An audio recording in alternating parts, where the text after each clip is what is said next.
everybody. This is Dr. Tekemia Dorsey with another wonderful season kickoff of Leadership in the Urban Market. As an entrepreneur, as a mom, as a leader, as a civic engagement, as an individual, as a scholar, and always trying to bring solutions to areas of problems, there is always new and exciting things to learn each and every day. But just to wake up each day is a blessing in itself.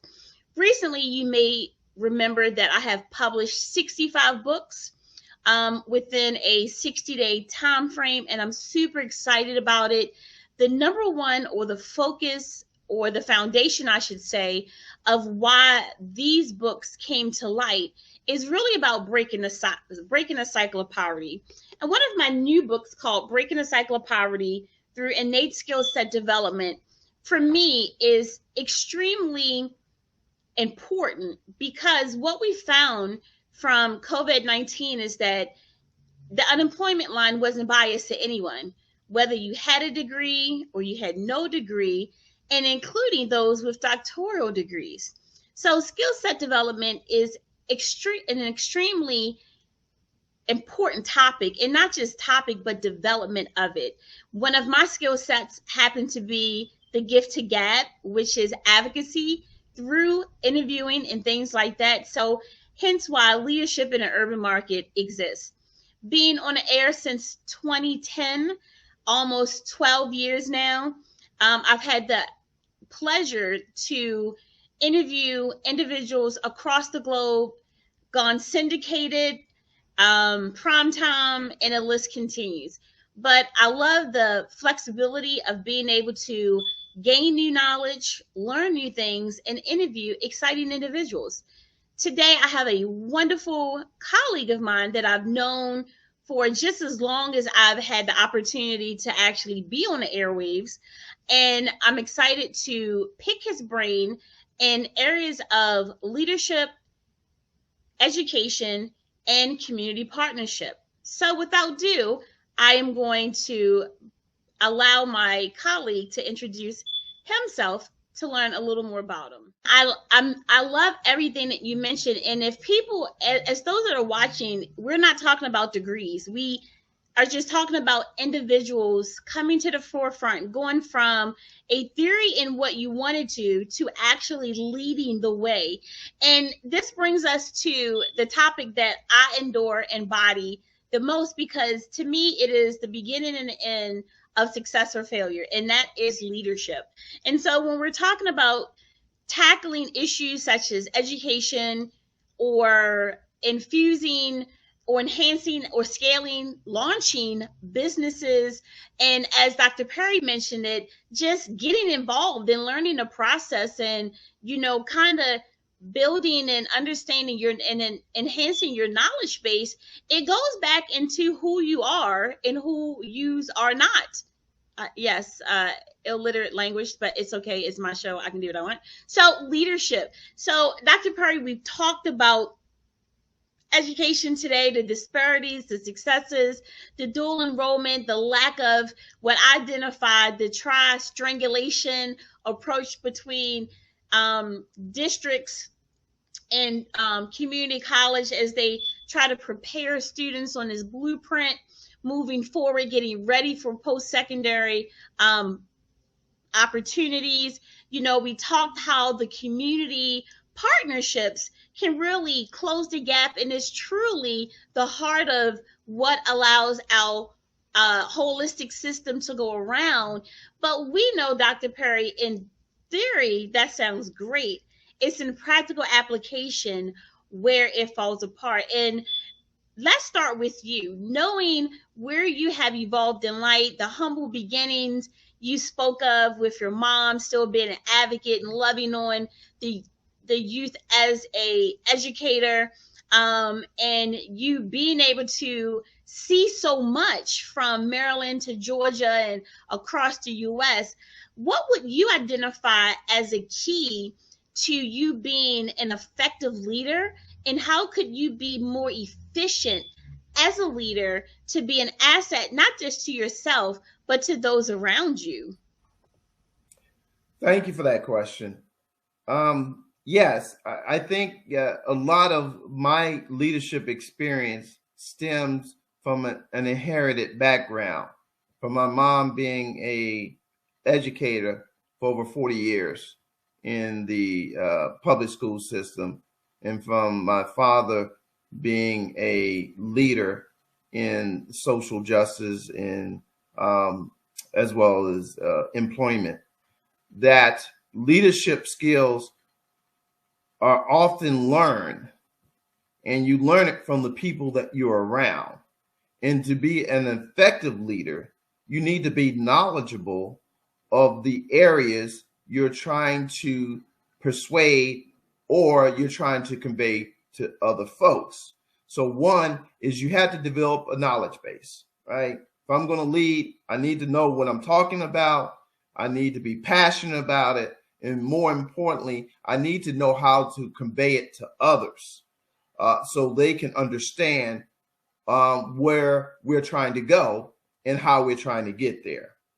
So there's what you call effective communication, effective time management, leadership skills. There are programs that one should enroll themselves in. From the time I was coming out of college, I enrolled myself in every leadership program I could enroll myself in. I also had a company that was a leadership-driven company with leadership principles. But how we can help our leaders of today, we can help them by getting them more engaged in the political process and getting them more engaged in the transformative process of transforming others, institutions, people, laws. We need to prepare our folks that leadership is not something that you just walk into, but it's something that you prepare for. And so how you can be more efficient in your leadership skills is by really, Dr. Dorsey, having folks like yourself that have been doing it for so many years, have you as kind of a person to listen and to help us or help those who need help to develop a sense of not only leadership, but a sense of who they are and where they want to go with that leadership. I yield back to you. Sorry, yes, absolutely.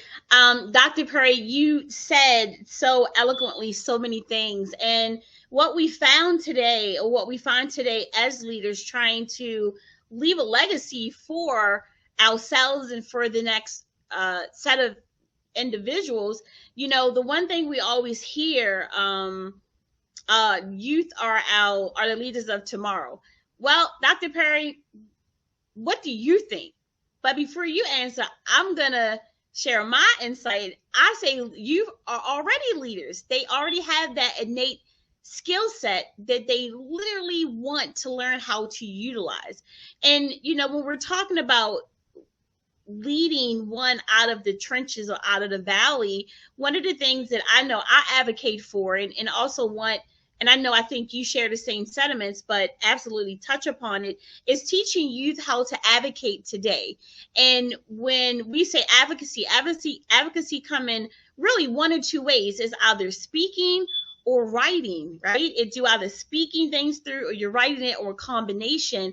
And how do we help not just youth, but really young adults, not just young adults, but adults, how to advocate for themselves? And it goes back to what you were saying, is to enroll in training, is to become certified, is to find those community programs that have viable curriculum and instruction that's going to help someone elevate themselves. But we find today that a lot of adults don't really know how to articulate what it is that they need or what is it that they want. And as a result, communities are facing high unemployment rate. They're facing a lot of homelessness, a lot of job losses. It's one thing to interview for a job, and it's another thing to keep the job and to grow.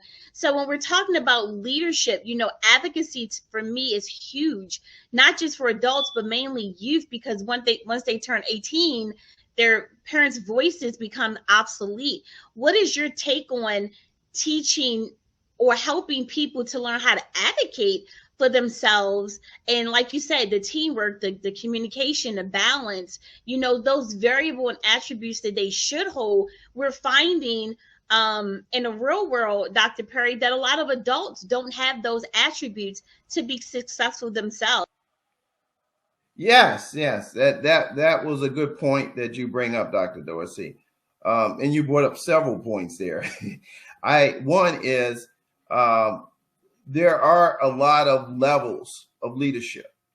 There's the individual accountability leadership. There's that person who's responsible for themselves and how they manipulate themselves or manage to work themselves through life, right? The pathways, the decisions, the choices that they make. That's a individual leadership. And then we have the second tier is the leadership that comes from the adults or the mentoring bodies that the individual leadership, the individual leader, yourself, the kids have to address or to answer to. And so that's a different tier of leaders. And the leaders that are your parents need to understand that, in leadership, you have to do as you want others to do. So if I'm going to lead you in a positive way, I can't be negative and expect you to become a positive leader. So I need to be an example of what I want to see or what I expect out of a person. And so one of the things that is very important in today's society as it relates to leadership is, one, pick the right leaders. We all have the power. If I can't be in charge of the parent association, I can pick a parent who exemplifies some of the things I believe in, or all the things I believe in, and I can pick that parent to be the leader of that organization or what we want them to be, want them to lead. And that goes with our government from a local standpoint. It goes from it at a higher state as well as a federal standpoint. We have to pick the leaders that will develop the policies and the ideas that will help to move us forward in a way that we are being led in a positive way, and by not being led in a negative way. And that is so important, and it's often lost when we don't become a part of the process to pick the leaders that are going to lead us in the right direction. And so as it relates to how one should look at leadership, one should look at leadership as a responsibility. I'm leading others in a way that I want them to understand that I have the confidence and the ability, and I agree with the subject matter or the thing I'm trying to lead them to.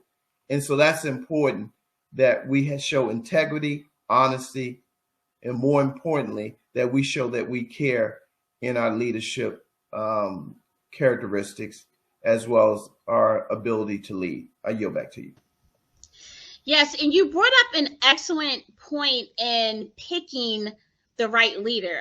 We're not going to make this a political platform at all, but we are in a seasons to really make a difference in picking the right individuals to advocate on our behalf in the upcoming elections. Right now, there are people running for Board of Education members. They're running for seats for districts. There are individuals that are running for or hoping to be picked for from a government, be picked by the governor to sit on the Board of Education. There are people running to replace the local state's attorney. city and council persons. The gubernatorial election is coming up. Now is the time to pick the right leader. But Dr. Perry, in your years of experience, and we're wanting people to get involved, not just from a community partnership to help close the gaps in education and in their own lives with their bottom dollar, but picking the right person. Leadership isn't easy, right? And it isn't always popular, but with the right person, it can be and is effective. What are some things that you would encourage individuals to look for as they're looking to pick the right person with these upcoming elections that will forever change the next 2 to 4 years in their local, their national, their state, and on the national level? Dr. Perry? Yes, great question. I think that one of the things that we have to look at, and the main thing we have to look at, is one's history. A history tells a lot about a person in the decision making, as well as how they lead. And so when we want an effective leader, we need to know that the leader that we are electing is consistent in their thoughts, is consistent in their actions, is consistent in how and what they do for the people. We have a lot of leaders that will talk the game, but they won't walk the talk. And so we need leaders who are transformative, transactional, and more importantly, shows a high degree of integrity and honesty. Because it's important for us to have a leader that is not only going to lead us to the promised land, but is going to do it in a way that we can be proud and we can see this leadership as something that's going to be sustainable and not broken down. And I think that's important. And the second thing is, we as a community, we need to know what we need. We can't select a leader unless we know what our wants are. And so we have to be able to articulate, as you said, Dr. Dorsey, what the concerns and what the problems or issues are in our communities and how we feel we want to be governed as it relates to those issues. Yes, in some communities, there's a lot of crime, but do we want to be governed by authoritarian process where you just go in and you start locking people up, or you putting curfews into areas, or you bring in National Guards to kind of curb the violence? Or do we want to be in an area where, or do we want to be in a situation where that leader understands the problems and he brings in the social and economic services that can reduce some of the issues that we're facing while we're going through a transformative process? And transforming anything is never easy. You know, it never happens just overnight. It's a process. So our leaders also have to come with a plan, and that community plan or that societal change plan or that economic plan needs to really not only be vetted for, is it something that can be done, but it needs to be vetted for who does it protect and who does it help. And we can't have one-sided plans that help one part of the society, but leaves out the other part of society. And you can't just change individuals overnight, but you have to change them through a process. I'll get back to you. Yes, absolutely. And I love how you said there has to be a plan. So as we're taking your words of wisdom into action, Dr. Perry, when people are picking leaders, whether it's during election time, whether it's doing to fill a vacancy, whether it's to think of a community partner to partner with, whether it's thinking of hiring someone from a contractor or an employee standpoint, what's their plan? And what's your plan? And does their plan fit with your vision? And so being able to know a person that has a plan knocks out 90% of the uncertainty. And so, Dr. Perry, how does a person get started with leadership? It's such a complicated word, and some people may not be sure how to get started. What would you offer them as to the ABCs? Thank you, Dr. Dorsey, for that.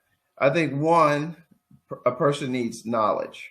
They need a base of knowledge on what they feel comfortable with, comfortable in, I should say, to lead. So whatever knowledge means to that individual, if it's books, if it's videos, if it's classroom time, whatever that is to that individual, they need to build a base of knowledge that will allow them to lead in a specific area of leadership or a specific area of life that they want to lead in. If it's spiritual life, if it's business life, if it's educational life, social, whatever. There's leadership opportunities for everyone, but you need to have the knowledge in that subject matter. The next one is attitude. You have to have a positive attitude.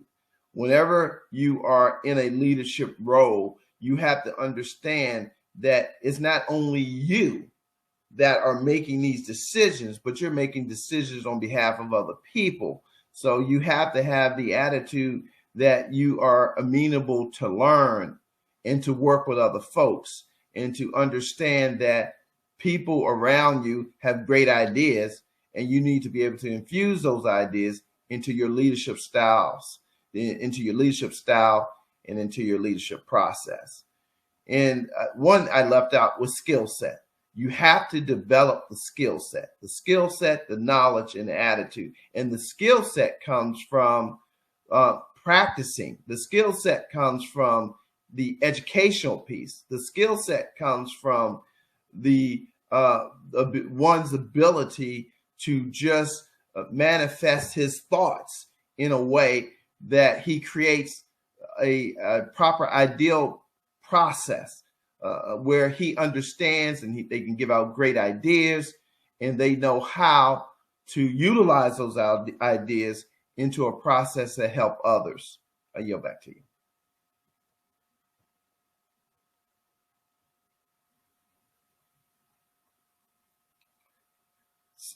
Dr. Dorsey, yes. So with yes. So I'm sorry about that. You know, things don't always go the way you want, but they always go the way they need to.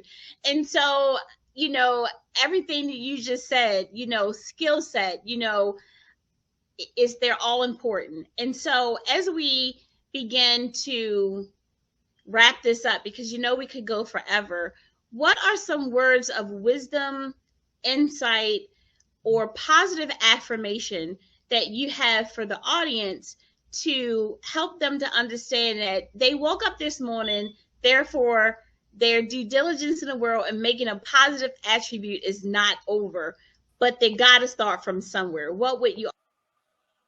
Thank you. And I would say to everyone out there listening that we all have that innate ability to do something well. And it's a God-given ability. And we need to be able to tap in to those abilities that are given to us. We all can lead. We all have the power to lead. We all have knowledge in some particular area to lead in. We have to understand where our gifts are and our ability to lead in that particular subject matter or a particular area of leadership. And secondly, I would say to your audience is that, you know, leadership comes to those who want to lead. Some are not born leaders, but you can become a leader by developing the skill set, developing the knowledge, developing the attitude that you would like to be heard, and more importantly, you would like to lead in a process. But understand, with leadership, there's a lot of responsibility that comes with it, because you have people that will depend on your every actions. And so when we talk about leadership, we talk about being transactional, which means that we have to develop the activities that enhances our leadership and that allows us to make leadership decisions. When we talk of transformative, we're talking about transforming situations into better situations through the skill set, the educational process, through our knowledge, and through our practice, which enable us to create a transformative space where things can be changed, people can be changed, society can be changed, political arenas can be changed, political institutions can be changed. So with that, we have to understand, and then we have to understand there's various forms of leaderships. There's bureaucracy leadership, there's dictatorship leadership, there is democracy leadership, there's incentive leadership, influencing others passively and aggressively in forms of leadership. So we have to understand where we fall as we progress in our leadership style, in our leadership purpose. I yield back to you. Absolutely. And you could not have said it any more better. And it has been an absolute pleasure to have you, Dr. Perry, on the Leadership in the Urban Market with Dr. Tekemia Dorsey, speaking about education, community partnerships, and leadership. If you are an individual that is looking to make a difference for yourself in the world, but you're not quite sure how to get started or where to go, please do me a favor and reach out to be a guest on our show, or if you're looking for promotional opportunities or marketing, be sure to reach out to info@dtdenterprises.com. I'm excited to always learn and to hear from individuals that are a part of the show and that have an insight far greater than I do. And so as a leader and as a person that is always learning, to hear from others and to learn from new individuals, I absolutely thank my guest today.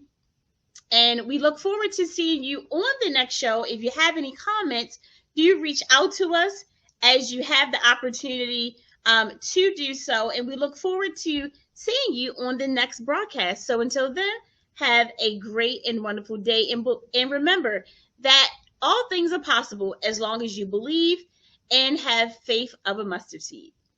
Peace out.